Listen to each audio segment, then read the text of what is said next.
What if I told you the 90s cartoons you loved growing up weren't just fun distractions for Saturday mornings? They were actually trying to warn us about the future? Yeah. Recess may have predicted influencer culture. Dexter's Laboratory foreshadowed smart homes and rogue AI in Captain Planet. That guy basically saw the climate crisis coming decades ago. These weren't just whimsical tales with wacky characters. They were prophetic, sometimes unsettling previews of the world we live in now. From the rise of surveillance tech to the chaos of online clout culture, these cartoons didn't just entertain, they predicted, and no one was paying attention. So buckle in, because once you see the eerie accuracy behind these childhood shows, you'll never look at them the same way again. Oh, and if this blows your mind like it did mine, smash that like button and show some love in the comments. Dexter's Laboratory debuted on Cartoon Network in 1996, the network's very first original animated series. Created by Genndy Tartakovsky, who would go on to make Samurai Jack and Star Wars, Clone Wars, the show mashed together wild slapstick with deep commentary about the power and peril of unchecked tech. Before Elon Musk was sounding the alarm on artificial intelligence, a tiny cartoon genius with a thick European accent was already living the AI nightmare. Dexter, a boy genius, lives a double life with a hidden high-tech lab behind his bookshelf. He builds gadgets, gets into scientific trouble, and tries to keep his chaos-prone sister Dee Dee out of his business. Classic setup, right? Except here's the twist. Some of the futuristic tech in that show isn't futuristic anymore. In one episode, Dexter has a full smart home. He talks to his appliances, controls everything from lights to breakfast machines to his security system, all with voice commands. Sound familiar? We've got Amazon Alexa, Google Assistant, Siri, smart thermostats, smart fridges, even smart beds now. Dexter's lab is just a modern kitchen, but it gets darker. In the episode Don't Be a Baby, Dexter gets locked out of his own lab when his AI turns against him and refuses to give control back. The machine is in charge. That's not fiction anymore. Cybersecurity experts have warned that smart home systems can be hacked or hijacked. Studies show 1 in 3 smart devices could be remotely accessed without your knowledge. We're one software glitch away from our own homes turning against us. Side note, Dexter was voiced by Christine Cavanaugh, the same voice behind Chucky from Rugrats and Babe the Pig. She invented that iconic accent herself, Make my own doll? I am just a little boy. making Dexter one of the most quoted characters in 90s animation. Before TikTok, before YouTube, there was the playground, and Recess turned it into a full-blown political ecosystem.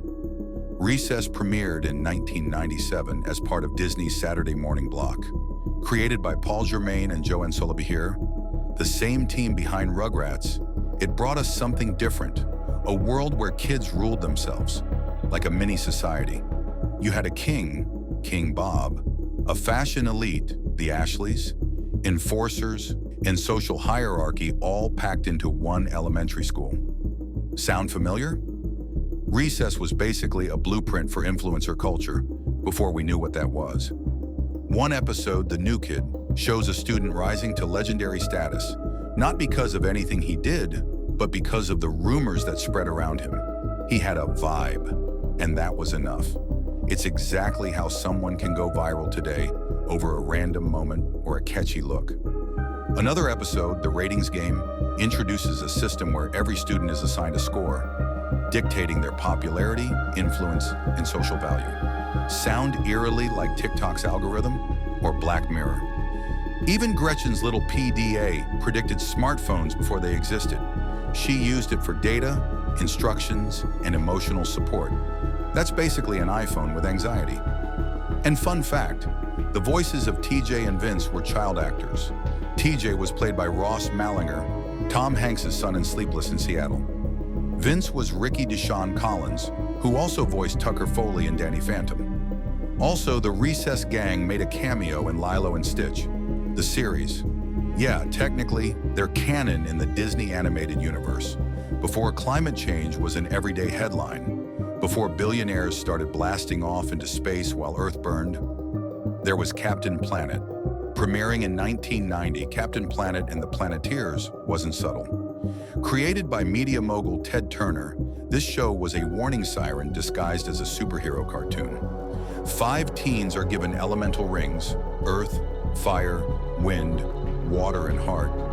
And when combined, they summon Captain Planet, He's a hero. a mullet-rocking eco-warrior with green hair and blue skin. His enemies, not monsters, but CEOs, oil tycoons, poachers, and literal pollution incarnates. The show tackled global warming, toxic waste, deforestation, ozone depletion, even climate refugees. Stuff that actually happened, decades later.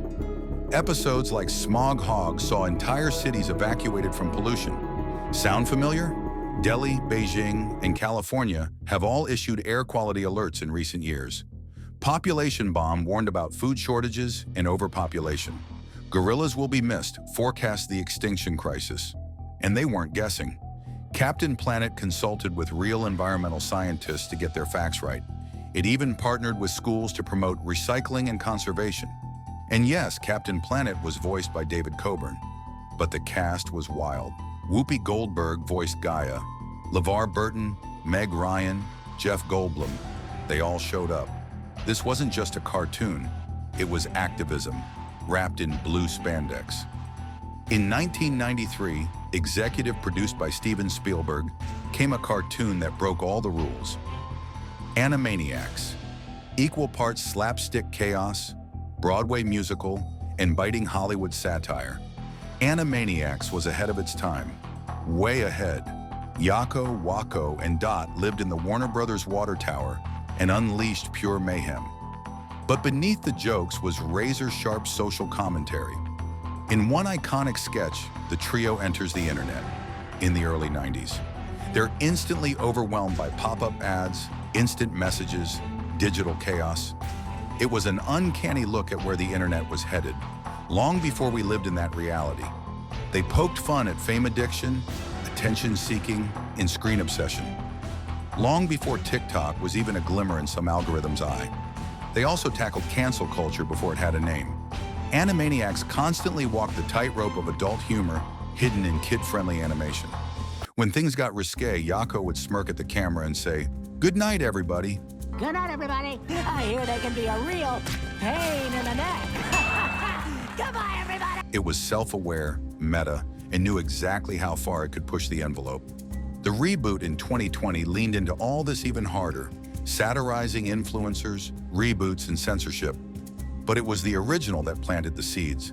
And now we're living in the garden it predicted. But if you want something darker, something bolder, look no further than Batman, the animated series. Premiering in 1992, it redefined animation. Gritty, brooding, noir-styled, and morally complex, it treated kids like they could handle heavy stuff. Because they could. This Batman didn't just punch villains. He battled corrupt politicians, crooked judges, cops on the take. The real villains weren't always wearing capes. They were wearing suits. The message? Institutional rot runs deep. Even Commissioner Gordon, a good guy, often found himself powerless against the system. And then came Gargoyles. Premiering in 1994, this Disney series was basically Shakespeare meets X-Men meets Orwell. Ancient stone guardians awaken in modern Manhattan and find themselves in a world run by billionaires, secret societies, and media manipulation. They introduced a literal Illuminati. Xanatos Enterprises exploited ancient magic for power. News outlets twisted facts and painted the gargoyles as villains. And the public? They bought the lie. Gargoyles said being different was enough to get you hunted, and that the true threat wasn't monsters. It was those in charge of the narrative. Both shows carried a revolutionary message. The real villains aren't in comic books, they're in boardrooms. So what does all this mean? Were these creators just ahead of their time? Or did they see the writing on the wall and decide to encode it in fiction? Maybe cartoons aren't childish at all. Maybe they've been trying to show us the truth about tech, politics, climate, power, all along. So the next time someone says cartoons are for kids, just send them this video. Because now you know, the cartoons of the 90s didn't just entertain us, they predicted our future. Thanks for watching. Hit subscribe for more deep dives into the hidden messages behind your childhood favorites. And hey, if AI doesn't delete me first, I'll catch you in the next one.